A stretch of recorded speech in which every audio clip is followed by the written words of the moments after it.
One Piece 1107வது சாப்டரோட spoilers வந்திருக்கு. அதை தான் நம்ம இந்த வீடியோவில் பார்க்க போகிறோம். இந்த சாப்டரோட title I was looking for you. காசி ஒய்மோங்கிற 2 ஜெயின் பைரேட்ஸை நம்ம என்ஐஸ் லாபியில் பார்த்துருப்போம். அவங்கள்ட்ட உசோப் பேசியிருப்பான். உசோப் கூட சேர்ந்து அவங்க சண்டையும் போட்டிருப்பாங்க.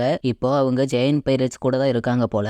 அது மட்டும் இல்லாமல் டோரியும் ப்ரோகியும் எகுகட் ஐலாண்டுக்கு வந்திருக்கிறத உசோப் பார்த்துட்டான். ஜிம்பே இன்னுமே ஜோரோ லூச்சியோட சண்டையை நிறுத்தி ஜோரோவை கூப்பிட்டு வர்றதுக்காக போய்கிட்டு இருக்கான். ஜோரோவும் லூச்சியும் பேசிக்கிட்டே சண்டை போட்டுக்கிட்டு இருக்காங்க. இன்னொரு பக்கம் பானி லூஃபியை பார்த்து அழுதுகிட்டு இருக்கா. ஏன்னா வேகா பங்க் லூஃபி தான் சன்கார்டு நீக்கான்னு சொல்லிட்டாரு இல்லையா. அதனால குமார் ரொம்ப நாளாவே பானி கிட்ட சன்கார்டு நீக்காவை பத்தி சொல்லியிருப்பாரு.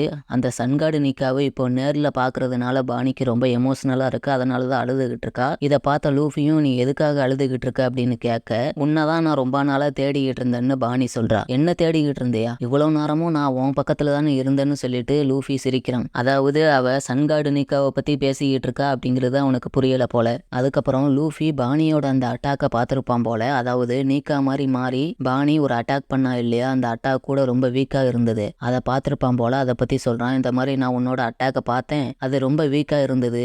உண்மையான அட்டாக் என்னங்கிறத நான் உனக்கு காட்டுறேன் இப்போ அப்படின்னு சொல்லிட்டு சேட்டனை மறுபடியும் பஞ்ச் பண்றான் லூஃபி. கேட்லிங் கண்ணு மாதிரி ஒரு அட்டாக் போல. ஆனா அது ஒரு புது அட்டாக். அந்த கேர்ஃபை அட்டாக்கு லூஃபி வச்சிருக்கிற பேரு டான் கேட்டலிங். உடனே கிசாரு எந்திரிச்சு வந்து பானியையும் வேகா பங்கையும் கொல்றதுக்காக அட்டாக் பண்றான். ஆனா அந்த அட்டாக்கை சாஞ்சி வந்து பிளாக் பண்ணிடுறான். இதை பார்த்த கிசாரு சாக்கானது மட்டும் இல்லாம பிராங்கியும் ஷாக் ஆகுறான். லேசர் அட்டாக் எல்லாம் பிளாக் பண்றான் அப்படின்னு. உடனே சாஞ்சி சொல்றான், லைட்டை விட லவ் தான் ஸ்ட்ராங்கானதுன்னு.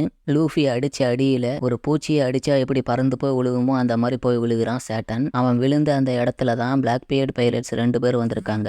அதாவது கேட்டரினா டேவனும் வானாகரும் வந்திருக்காங்க. இவங்க 2 பேரும் எதுக்காக வந்தாங்க அப்படிங்கறதெல்லாம் தெரியல. ஆனா பிளாக் பியர்டை பத்தியும் அவனோட கோலை பத்தியும் அவனோட ஸ்பெஷல் லினியேஜை பத்தியும் பேசிக்கிட்டு இருக்காங்க. பிளாக் பியர்டோட லினியேஜ் என்னங்கிறதெல்லாம் நமக்கு தெரியாது. அதெல்லாம் இனிமே தான் நமக்கு தெரிய வரும். ஆனா இதை பத்தி எல்லாமே சேட்டனுக்கு ஏற்கனவே தெரிஞ்சிருக்கும் போல. அதாவது பிளாக் பியர்டை பத்தின எல்லா விஷயமுமே சேட்டனுக்கு தெரிஞ்சிருக்கும் போல. சேட்டன் வானாகரையும் கேத்தரினா டேவனையும் அட்டாக் பண்ணணும்னு பாக்குறான். ஆனா அதுக்குள்ள வானாகர் அவனோட டெவில் ஃப்ரூட் எபிலிட்டியை பயன்படுத்தி அவனையும் கேத்தரினா டேவனையும் அங்கிருந்து மூவ் பண்ணிட்டு இங்க இருந்து திரும்ப போகணும், மிஷன் கம்ப்ளீட் ஆயிடுச்சுன்னு சொல்றான். அது என்ன மிஷன்ங்கிறதுலாம் தெரியல. ஆனா வானாகர் கேத்தரினா டேவனை மூவ் பண்றதுக்கு முன்னாடி கேத்தரினா டேவன் சேட்டனை டச் பண்ணிருக்கா.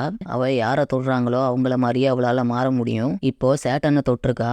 சேட்டனை தொட்டதுனால அவளால இனிமே சேட்டன் மாதிரி மாற முடியும். ஆனா எதனால சேட்டன் மாதிரி மாறணும் அப்படின்னு நினைக்கிறா அப்படிங்கிறது தெரியல. பிளாக் பியர்டோட ஐடியா என்னங்கிறது நமக்கு தெரியல. அவன் ஒவ்வொரு விஷயமா பண்ணிக்கிட்டு இருக்கான். அதுவும் எல்லா இடத்துலயும் வானாகர் தான் இருக்கான். பிளாக் பியர்டும் லாவும் சண்டை போட்டாங்க, அங்கேயும் வானாகர் தான் இருந்தான். புடிங்க கடத்த போகும்போது குசான் கூட வானாகர் இருந்தான். இப்போ கேத்தரினா டேவன் கூட இந்த ஐலாண்டுக்கு வந்திருக்கான். பிளாக் பியர்ட் எந்த மாதிரி ஐடியால இருக்காங்கிறது சுத்தமா தெரியல. ஆனா ஏதோ பெருசா சம்பவம் நடக்க போகுது மட்டும் தெளிவா தெரியுது. அது மட்டும் இல்லாம சேட்டன் வரைக்கும் வந்திருக்கான் அப்படின்னா வேர்ல்டு கவர்மெண்ட் கிட்ட இருந்து எதுவும் எதிர்பார்க்கறானா இல்லனா வேர்ல்டு கவர்மெண்டையே டிஃபீட் பண்றதுக்கு ஏதாவது பிளான் பண்ணி வச்சிருக்கானா அப்படிங்கிறதும் தெரியல. கேத்தரினா டேவனையும் வானாகரையும் பார்த்த கரிபோ உடனே அவங்க கிட்ட போய் என்ன உங்க கூடவே கூப்பிட்டு போயிடுங்க, ஏன்னா எனக்கு பிளாக் பியர்டை ரொம்பவே பிடிக்கும். என்னோட ட்ரீமே பிளாக் பியர்டோட குரூல சேரணுங்கிறது தான். பிளாக் பியர்டை நான் நேரடியா பார்க்கணும்னு எனக்கு ஆசை அப்படிங்கிற மாதிரி சொல்றான். இதோட இந்த சாப்டரும் முடியுது.